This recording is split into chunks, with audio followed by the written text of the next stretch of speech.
En Espagne, il y a un tourisme un peu comme dans le sud de la France ou en Grèce, d'ailleurs, un tourisme un peu de jeunes gens un peu excités. Vous avez ça? Vous avez des jeunes Français en Espagne, hein? Oui, oui, oui, oui. Bah, déjà, à quoi on reconnaît un Français? T-shirt en tang, rouge comme une tomate parce qu'il a passé sa journée à la plage et qui est un peu arrogant. Ça, c'était l'image typique des Français. Et puis, il y a cette image que vous venez de dire des jeunes Français qui partent en Espagne et qui, à la fin de la journée, sont bourrés, mais complètement bourrés.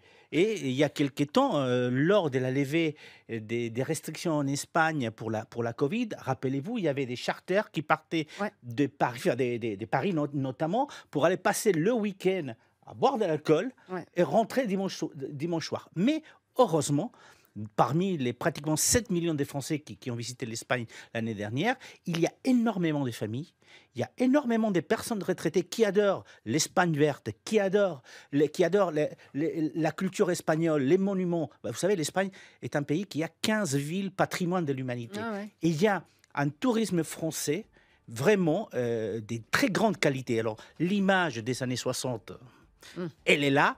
Les jeunes qui boivent beaucoup d'alcool Sont aussi, là? mais heureusement, il y a beaucoup plus de Français qui adorent la culture espagnole, l'Espagne verte, et qui adorent tout simplement aller découvrir le pays.